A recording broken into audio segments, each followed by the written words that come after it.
हम लोग 3 दिन पहले पूरी रात जागे थे, हंसी खुशी से राखी बंधवाया था। हम फोटो खूब खिंचवाया था। मेरा भाई चला गया। बहुत खुश थे हम लोग, चारों बहनों को खुशी खुशी विदा किया। सर पे हाथ रख रख के फोटो खिंचवाया, आशीर्वाद मांगा, चले गए। जिंदगी भर का रिश्ता एक ही पल में यूं टूट गया।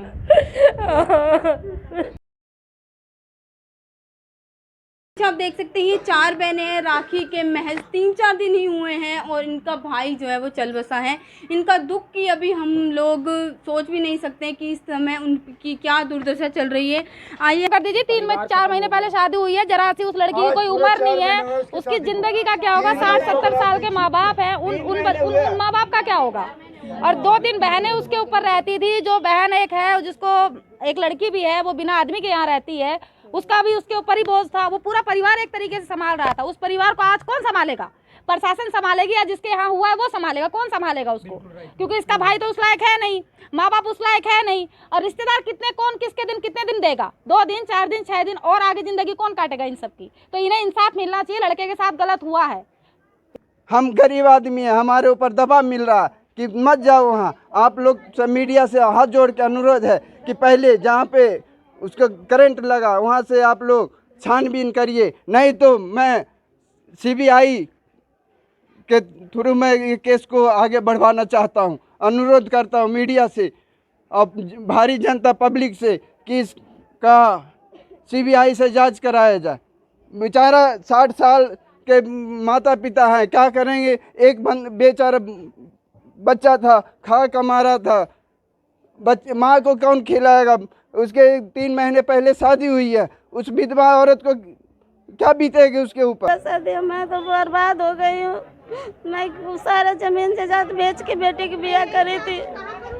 मेरे पास मेरे खुद 5 बेटी है, तीसरी लड़की थी। मैंने शादी किया तीसरी लड़की के। अब बताओ हम क्या करेंगे। मेरे पास तो बर्बाद कर दिया मुझे, मेरे बेटे के मुझे बहुत, मैं बर्बाद हो गई हूँ। मीडिया वाला से हाथ जोड़ के विनती करती हूँ कि मुझे इंसाफ मिले। मेरे बेटे की जिंदगी बर्बाद कर दिया इसने।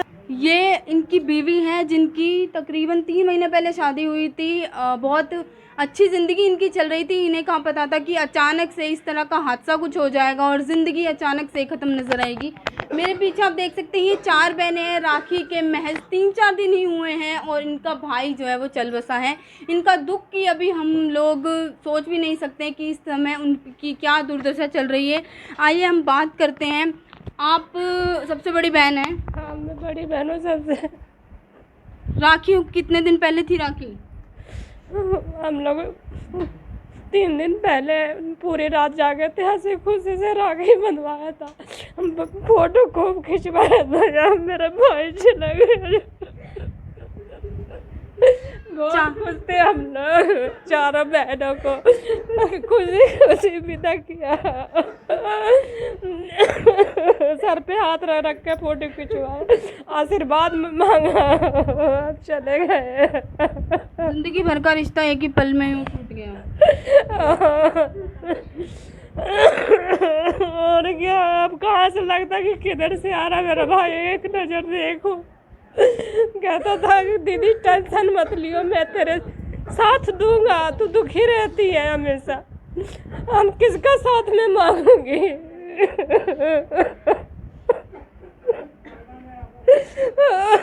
नेचर कैसा था उनका? उनके मामा थे? ठीक थे मेरे मामा। उन्हें बताया 1-1.5 घंटे बाद जब उनकी मौत हो गई, जब बताने आए वो, ऐसे बताने नहीं आए। और इससे पहले कभी ऐसा कुछ हुआ था कि किस तरह का छोटा मोटा हादसा हुआ उनके साथ में? कभी नहीं, कुछ नहीं। 7 साल से RTI कर रखा था मेरा भाई। वो सब जगह काम करके आता था, कभी कुछ नहीं हुआ है, कभी नहीं। मेरे को तो लगता है कि साजिद कुछ करके मेरे भाई को मार डाला। अगर पहले से बताते तो कुछ तो हम करते। पहले 4 ही नंबर में घर है, 5 ही में, वहाँ से नहीं दौड़ के भेज सकते। कौन नहीं जानता है मेरे भाई को? पूरे प्रेम नगर में मीठा पानी में काम करता है, हर कोई राम लखन का नाम जानता है, फिर भी नहीं बताने। हम तो कुछ करते, हाँ जो था हमारे बताया, पास बहुत बाद में बताया था। बहुत 1.5 घंटे बाद प्लम्बर वाले जो काम के लिए ले गए थे उसके पास कॉल आया है हॉस्पिटल से, पुलिस ने जब किया तो वो हमें आके बताया है। मेरा भाई मेरे को बहुत बात पता चला है हमें। 3 महीना पहले शादी हुई थी, जिंदगी शुरू हुई थी, अभी एक जिंदगी नई दुल्हन इतने आई थी। हंसी खुशी थे, दुल्हन आई थी, इतने सब बहनों से प्यार करता था, कभी भी उसके चेहरे पर उदासी नहीं देखी, ना गुस्सा देखी, हमेशा हंसता हुआ रहता था। कितना भी कोई लड़ ले मगर उसे प्यार से समझाता, हमेशा हमेशा चेहरे पर रौनक रहती, खिलता रहता था मेरा भाई। और सबको कोई भी रोता रहता उसे हंसा देता, चुप करवाता। दम प्रेम इतना हमारा भाई हमसे करता था। आपको खबर कब मिली थी? कुछ दीदी ने बताया था। ये बाद में आई, मैंने फ़ोन इनको किया था।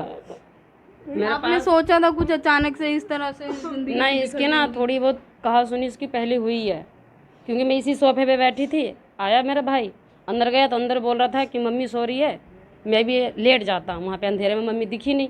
फिर यहाँ बैठा 2 मिनट, कह रहा है ना मुझे काम पे जाने का मन नहीं कर रहा है, क्योंकि पैसे के लिए चिक चिक कर रहा था वो।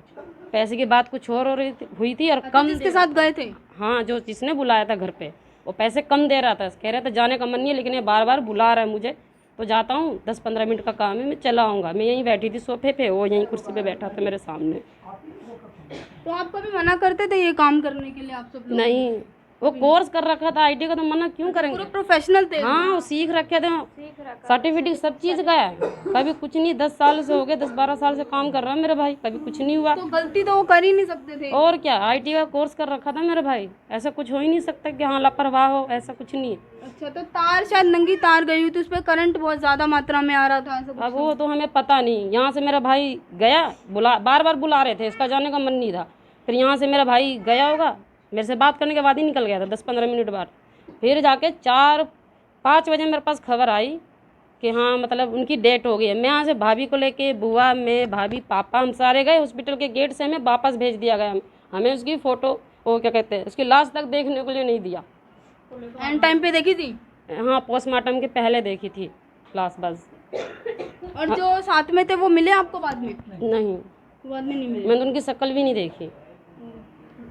आप कितनी बड़ी थी अपने भाई से? छोटी हूँ, सबसे जब छोटी छोटे थे आप लोग? हूँ। मैं सबसे छोटी हूँ।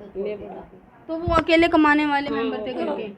मम्मी पापा काम नहीं करते, पापा के पैरों में दर्द, पापा को उठा बैठा नहीं जाता, मम्मी भी काम नहीं करती। वो इकलौता भाई मेरा कमाने वाला, छोटा भाई मेरा पढ़ाई कर रहा था, पूरा घर का खर्चा सब कुछ उसी पे था, मेरे भाई पे ही।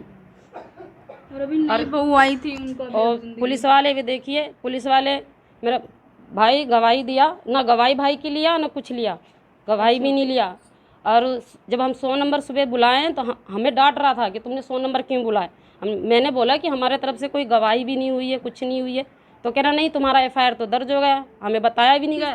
किसने कहा? पुलिस वाले ने, 100 नंबर वाले ने। हाँ, कोई केस बना है नहीं बना है? कि मैंने 100 नंबर मैंने खुद बुलाया था, लेकिन वो कह रहे तुम्हारे तरफ से तो एफआईआर हो रखी। उन समय हमें ये भी नहीं बताया कि एफआईआर हो रखी है, पुलिस वाले ने छुपा रखा था हमसे।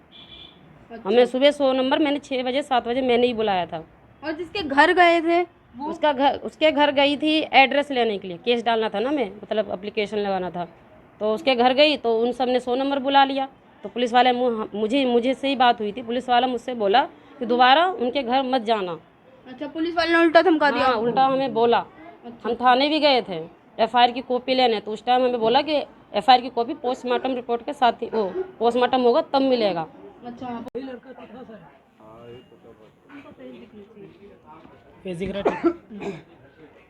आप छोटे भाई थे उनके? जी, मैं उनका छोटा भाई था। अच्छा, और कितने सालों से ये काम कर रहे थे? लगभग 10 सालों से वो काम कर रहे थे।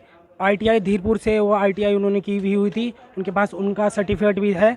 10 साल से लगभग वो काम कर रहे थे पूरी कॉलोनी में सब लोग जानते हैं उनको। किसी तरह का कोई ऐब नहीं था, किसी से कोई लड़ाई झगड़ा नहीं था।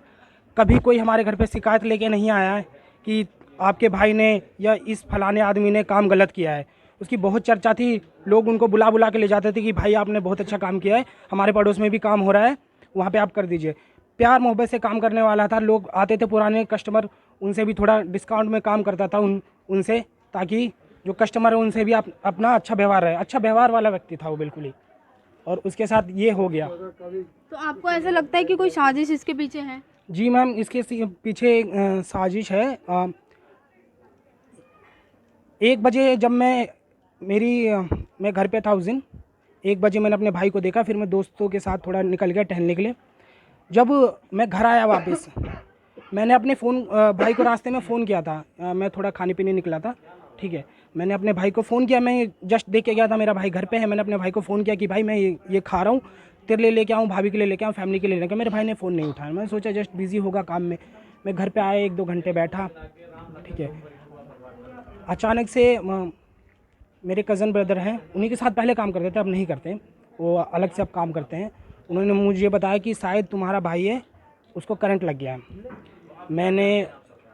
मैं उसी होश में गाड़ी निकाली, तुरंत हम संजय गांधी हॉस्पिटल की ओर भागे। रास्ते में मैं अपने भाई को कॉल करने की कोशिश कर रहा था, फ़ोन नहीं लगा पहले, उसके बाद फ़ोन लग गया। अचानक से मैंने एक आवाज़ सुनी कि ये लड़का कौन है जिसका ये फ़ोन है। मैंने कहा वो मेरा भाई है, उसका नाम रामलगन है। और आप कौन हो? तो मेरा नाम मनीष कुमार है। मैंने बताया उनको। उन्होंने यही चीज़ बोली कि ये जो लड़का है ये एक्सपायर कर चुका है। मेरे होश उड़ गए, मैं बाइक पे ही बेहोश होने लगा। वो मेरे पीछे भी एक कोई बैठे थे, आगे बैठे थे, उन्होंने मुझे पकड़ लिया। और मैं जैसे ही हॉस्पिटल में पहुंचा, वो मुझे डेड मिले। मैंने आखिरी टाइम उनको 1 बजे देखा था, उसके बाद मैंने उनको डेड देखा। काम करने में वो लापरवाही बिल्कुल भी नहीं थे। 10 साल से वो काम कर रहे थे, सर्टिफाइड थे, वो ITI के थ्रू एक्सपीरियंस वाले थे। वो ऐसी कोई लापरवाही कर ही नहीं। 10 साल से काम कर रहे थे? बिल्कुल 10 साल से वो काम कर रहे थे। हमारे पास उनके ITI के सर्टिफिकेट है, एक्सपीरियंस सर्टिफिकेट है, सारे डॉक्यूमेंट है हमारे पास। तो कुछ आपने कुछ पता लगा कि वो नंगी तार जा रही थी, क्या हुआ था वहाँ? हमें वहाँ कुछ पता ही नहीं चला। हम वहाँ गए, मेरा भाई बिल्कुल मुझे डेड मिला। मैंने प्रशासन वालों से बात की तो वो कह रहे हैं आपका भाई डेड है, ठीक है। मैंने पूछा कैसे हुआ, कुछ नहीं हुआ। उन्होंने मुझे कुछ नहीं बताया। बोले हैं कि अभी आपके भाई का पोस्टमार्टम होगा, सारी चीज़ें उसमें पता चलेगी। वो बस मुझे ये कह रहे थे कि आपका भाई करंट लग के मर गया। मैं कहा कहाँ हुआ सर, कैसे हुआ? अब मुझे बॉडी आइडेंटिफाई करने के लिए बुलाया था। मैं गया, मैं देखते क्या साथ पहचाना अपने भाई को, मैं रोने लग गया। उसके बाद उन्होंने अपनी मोर्चरी में बॉडी को रख दिया, मुझे दिखाया, बस उसके बाद किसी को नहीं दिखाया। मेरी भाभी वगैरह, बुआ वगैरह आई थी, तो मोर्चरी में लाश जा चुकी थी, तो वहाँ से सबको वापस भेज दिया। मैं घर आया। घर आने के बाद 9 बजे पुलिस वाले SI पावेल, उन्होंने मुझे कॉल किया कि आप आ जाओ, अपनी स्टेटमेंट लिखवा दीजिए। मैंने उनसे कहा कि सर मेरा अभी आना ज़रूरी है, क्योंकि मैं उस टाइम पे यहीं अपने गेट पे अपनी मम्मी के साथ बैठा था, अपनी मम्मी को मैं चुप करा रहा था। उन्होंने कहा कि अभी आप आ जाइएगा, ठीक रहेगा। मैं वहाँ गया तो मैं रुका वहाँ पे, मैंने उनको कॉल किया, वो आए। आते के साथ उन्होंने बोला कि आप इंतज़ार कीजिए। मैं एक ही जगह मैं वहीं पे 40 से 45 मिनट खड़ा रहा, वो नहीं आए।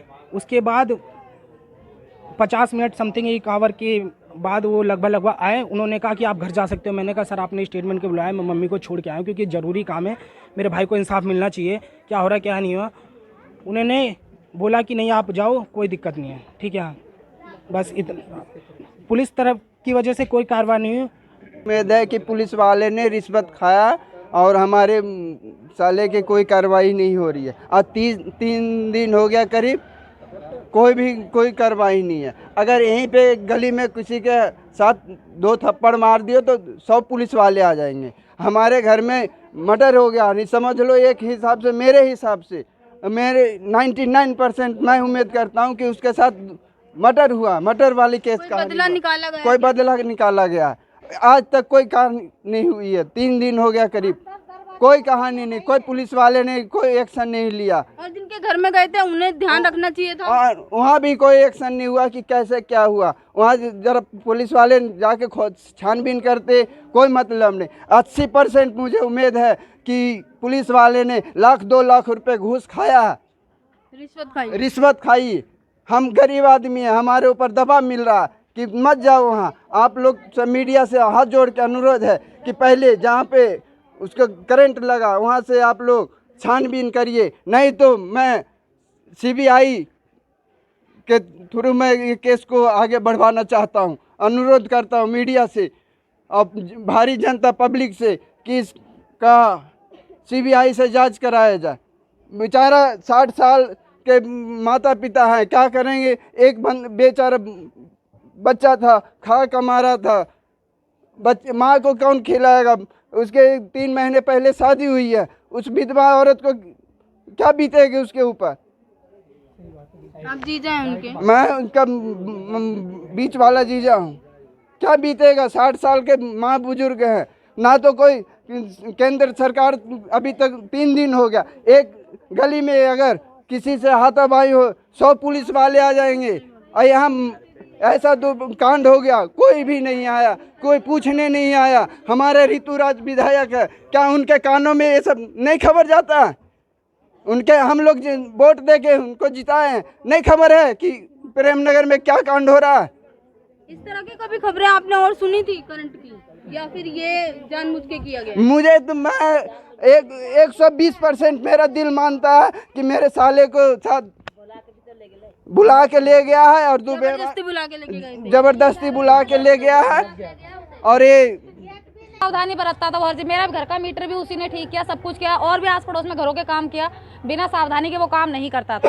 एमसी गिरा के ही काम करता। उसमें भी प्लस पॉइंट कोई बंदा वहाँ मौजूद रहता था हमेशा कि भाई मैं एमसी मत उठाना, मैं काम कर रहा हूँ। तो उसमें करंट फिर कैसे आ सकता है? अब वो एमसी या तो किसी ने उठाई होगी वहाँ पे, जिसे पता नहीं होगा कि घर के अंदर काम चल रहा है, या तो किसी ने इन्फॉर्म नहीं करा। 2-4 किराएदार ऊपर नीचे है वहाँ पे, किसी ने एमसी उठाई है, जब जाके ये वारदात हुई है। बिना एमसी उठाए वारदात नहीं हो सकती है, क्योंकि वो बिल्कुल लापरवाही के साथ काम नहीं करता था। एक जवान जिंदगी खत्म कर दी। बिल्कुल खत्म कर दीजिए। 3-4 महीने पहले शादी हुई है, जरा सी उस लड़की की कोई उम्र नहीं है, उसकी जिंदगी का क्या होगा? 60-70 साल के माँ बाप है, उन माँ बाप का क्या होगा? और 2-3 बहनें उसके ऊपर रहती थी। जो बहन एक है, जिसको एक लड़की भी है, वो बिना आदमी के यहाँ रहती है, उसका भी उसके ऊपर ही बोझ था। वो पूरा परिवार एक तरीके से संभाल रहा था। उस परिवार को आज कौन संभालेगा? प्रशासन संभालेगी, या जिसके यहाँ हुआ है वो संभालेगा? कौन संभालेगा उसको? क्योंकि इसका भाई तो उस लायक है नहीं, माँ बाप उस लायक है नहीं, और रिश्तेदार कितने, कौन किसके दिन कितने दिन देगा? 2 दिन, 4 दिन, 6 दिन, और आगे जिंदगी कौन काटेगा इन सब की? तो इन्हें इंसाफ मिलना चाहिए। लड़के के साथ गलत हुआ है, इस चीज़ के लिए चाहे कहीं भी लेके जाओ, कोर्ट में लेके जाओ, कहीं और लेके जाओ, वहाँ भी हम लोग बोलेंगे गलत हुआ है तो गलत हुआ है। वैसे आपको लगता है पुलिस बहुत ढील देती है या फिर बिल्कुल ढील दे रही है। 3 दिन हो गए इस वारदात को हुए हुए, अभी तक पुलिस कोई आई नहीं है कि क्या हुआ है नहीं हुआ है। उधर नहीं पता क्या कि भाई किस तरीके से तार छूटा या कोई ऐसी घटना हुई है। इनसे पूछना चाहिए, उनसे पूछना चाहिए। कोई पुलिस वाला यहाँ नहीं आया है, ना किसी तरीका का कोई दिया गया है कि भाई चलो उधर जाके कुछ कहा जा रहा है। हाँ, ऊपर से जो कल सुबह पुलिस आई थी उसमें से ये कहा गया था कि आप लोग वहाँ मत जाइए, जिसका बच्चा गुजरा है वो जाएगा नहीं देखने के लिए। ऊपर से आप गेट नहीं खोल रहे। हम भी तो देखें कहाँ क्या हुआ है, हमें भी तो देखने का हक है। कह रहे हमारे ऊपर उल्टा, हमारे ऊपर डरा रहे थे। हाँ, डरा रहे हमें। हमारे ऊपर उल्टा किस चीज का केस होगा भाई? हमारे ऊपर उल्टा किस चीज का केस होगा? लड़का तो हमारा गया, हमारा देखने का हक है वहाँ पे क्या हुआ था। हम कोई चोरी करने नहीं जा रहे, हम सबके 10 आदमी साथ में जा रहे। कम से कम आप गेट तो खोलो, हमें देखना है। हम कुछ लड़ाई करने नहीं जा रहे थे। ऊपर से प्रशासन हमें डांट के जा रहा है कि आप लोग मत जाइए वहाँ। प्रशासन हमें डांट रहा है। क्यों डांट रहा है? आप वहाँ क्यों नहीं जाके बोल रहे हो? आप जो कार्रवाई करनी है वो क्यों नहीं कर रहे हो? हमें डांटने से क्या होता है? हम गरीब आदमी, इसलिए डांट दोगे तो हम चुप हो जाएंगे। आपको वर्दी मिली है, पावर मिली है, हम जानते हैं, उसकी इज्जत करते हैं हम। इसका मतलब ये नहीं कि हर सच्चाई को छुपाई जाए या दबाई जाए, और नहीं दबने देंगे। जहाँ तक जाया जाएगा वहाँ तक जाएंगे।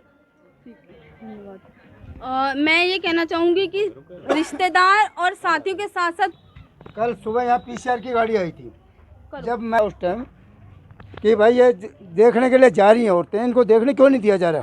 तो कह रहा कि अगर वहाँ जाओगे तो वहाँ मार पिटाई हो जाएगी, तो उल्टा केस बन जाएगा तुम्हारे ऊपर। मार पिटाई करेंगे, उन्हीं की वजह से जान अब ये तो पुलिस वाले बता सकते हैं, मैं क्या कह सकता हूँ? पुलिस वालों ने कहा था। हाँ जी, ये पुलिस वाले लफ्ज बोले मेरे से, बोला अगर वहाँ जाएंगे तो हो सकता है उल्टा केस तुम्हारे पर बन जाए, मार पिटाई झगड़ा हो जाए, तो बोला उसको कौन संभालेगा?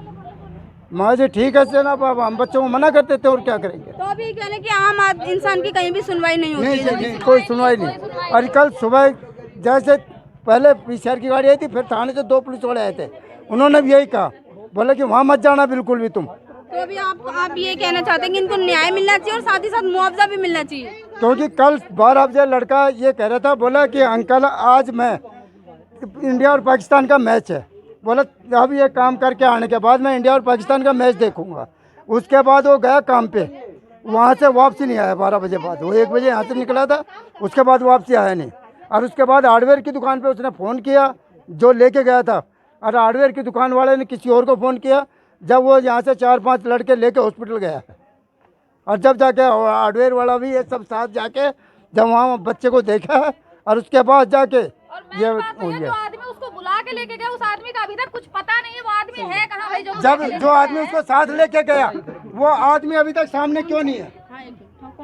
मैं कह रही हूँ कि जैसे हमने वहाँ हम बच्चे के देखने गए हैं कि हम अपना बच्चे को देख रहे हैं कि हम उसको कुछ भी नहीं करेंगे, हमको खाली दरवाज़ा खोल दो, हम देखेंगे कि कहाँ झिरी काट रहा था, कहाँ वो लाइन लगा रहा था, कहाँ लाइन जोड़ रहा था, ये मैंने देखने गई थी। वो दरवाज़ा क्यों नहीं खोला? जब मैं चोर नहीं हूँ तो दरवाज़ा क्यों नहीं खोला? वो जिनके घर में डेथ हुई थी, हाँ, जिस घर में डेथ हुए है, जिसके घर में खाली दरवाज़ा खोल के बता देता हमारे कि जहाँ यहाँ लड़का ये क्या कर रहा था, फिटिंग कर रहा था कि झिझरी काट रहा था, वो तो हमारा सबूत बताएगा कि आपकी धरती में हमारा बच्चे गिरा हुआ था। तो वो तो देखेंगे कि कहाँ हमारे बच्चे गिरा हुआ था, सूखे में था कि सीलन में था कि कहाँ था। या किसकी गलती हुई थी, किसी ने एमसी उठा दी होगी अचानक। क्या पता कि कोई कह रहा है कि उसको किराएदार गया बाहर से एमसी उठा दिया है, तो अचानक वो क्या पता उसको बच्चे के कि हमारा उधर एमसी उठ रहा है, हमको क्या पता। वो तो काम कर ही रहा है, वो देखा होगा नहीं, वो अपना चिपक गया है। तो जबकि नहीं गलती है तो वो बंदा भागा क्यों है? हमको कहना यही है कि आज जब नहीं पुलिस वाला का घूस दिया है तो पुलिस वाला क्यों उसको पछ ले रहा है? न्याय देना चाहिए। सुनिए ना, आपके हम नहीं, आपके साथ मैंने नहीं गलती करूंगी तो आपसे क्यों छुपूंगी? तो आपके सामने बोलूंगी ना। तो जब गलती नहीं हुआ है उसे तो सामने आके बात करे, तो दरवाजा खोले। पुलिस वाला के क्यों ना, खबर भी नहीं हमारे किया, हमारे सारे बच्चे रह गया परिवार में, मगर खबर नहीं किया। यही पास में है घर में, चलो बता देती हूँ, कहीं खबर नहीं किया। दूसरे आदमी पड़ोसी जा रहा था तो उसको लड़का के पूरा प्रेम नगर चिंता है कि कौन सा लड़का था, कितना इंसान लड़का था। कोई देखा है कि राम लखन के ऐसे हो गया, लग गया है, करंट लग गया। तो उनको मम्मी यहाँ बैठी थी, आके बताया कि बहन जी आपके लड़का के करंट लगा है, आप जानते हो नहीं? तब भैया हम नहीं जानते। तब देखिए आपके जाता, हमारे जेठानी फ़ोन किया छोटे वाला लड़का के पास। छोटे वाला लड़का बोला कि मम्मी भाई तो ख़त्म हो गया, अब क्या करें? अब तो हॉस्पिटल तो फिर भागने दौड़ने सारे में फ़ोन करने लगा। मगर हम ये चाहते हैं सर कि उसको करवाए, क्यों नहीं हो रहा है? जबकि इतना हो गया तो भाई उसको आना चाहिए ना कि हम नहीं चोरी किए तो हम अपना शामिल हो यहाँ से जाके, क्यों नहीं आ रहा है? दरवाज़ा हम सब 10 आदमी से गए थे कि भाई दरवाज़ा बहन जी खोल दीजिए, हम कुछ नहीं करेंगे आपको, खाली दरवाज़ा खोल दीजिए, हम अपना देख लेंगे जाके, बस हम चला जाएंगे, आपको कुछ भी नहीं कहें, ठीक है? वो क्यों नहीं दरवाज़ा खोला? छुप गया, आया उल्टे ऊपर से चढ़ के छत के ऊपर से पुलिस वाला के फ़ोन कर दिया। पुलिस वाला हम सब आए घर पे यहाँ पे, अब पीछे पीछे पुलिस वाला के भेज दिया। पुलिस वाला कह रहा है कि वहाँ उसको घर जाने, उसको घर जाने से कोई ज़रूरत नहीं है और घर नहीं जा सके, उससे झगड़ा मत करो। मगर झगड़ा क्यों नहीं करेंगे भाई? हमारा जान चल गया, क्यों नहीं झगड़ा करेंगे वहाँ जाके? हैं? तो इसको मतलब तुम पैसा खा रखे हो, 2-4 लाख खिलाई गई है, रिश्वत खिलाई गई है। हाँ, उसको पैसा खिलाया गया है, जब तो वो पछ ले रहा है, उसको तरफ बोल रहा है पुलिस वाला। पड़ोसियों का कहना है कि एमसी गिरी हुई थी, तो जो बोल रहे हैं कि लड़के ने बोला है तो एमसी हमने उठा दी है। उनके पड़ोसियों का कहना ये है, उनके किराएदारों ने कोई ने एमसी उठा दी है, लड़का एमसी ही गिरा के काम कर रहा था। हाँ, बैठा रहा दरवाजे पर, वो छुप गया, बुढ़िया है, हाँ बुढ़िया दरवाजे पर बैठे रहा।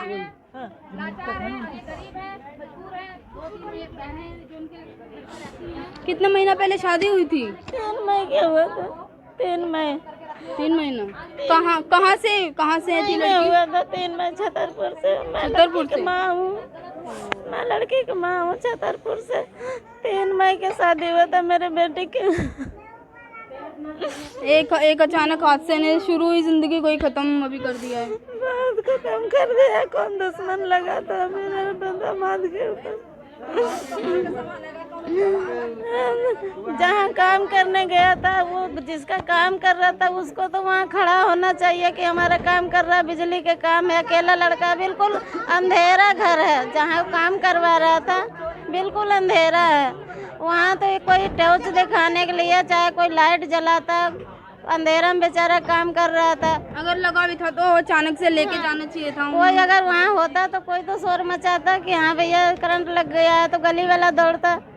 अच्छा, ऊपर से क्या किया कि लड़का करंट लगा, कब लगा वो अकेले बंदा पड़ गया होगा, गिर गया होगा नीचे, कोई उठाने वाला नहीं वहाँ पे। कोई तो आता कहने के लिए अच्छा मर गया, तब जाके उठा के चुपके से वो हॉस्पिटल पहुंचा दिया। और जब शादी हुई थी जब किस तरह का माहौल था? माहौल बहुत अच्छा था जी, परिवार भी इनका कोई गलत नहीं है, परिवार अच्छा था, जब तो हमने किया बेटी को शादी। 3 दिन पहले ही ब्याह था आपने? 3 महीने पहले? 3 मई के हुआ शादी, 3 मई में हुआ शादी। मैं तो बर्बाद हो गई हूँ। मैं सारा जमीन जायदाद बेच के बेटी की ब्याह करी थी। मेरे खुद 5 बेटी है, तीसरी लड़की थी। मैंने शादी किया तीसरी लड़की के। अब बताओ हम क्या करेंगे?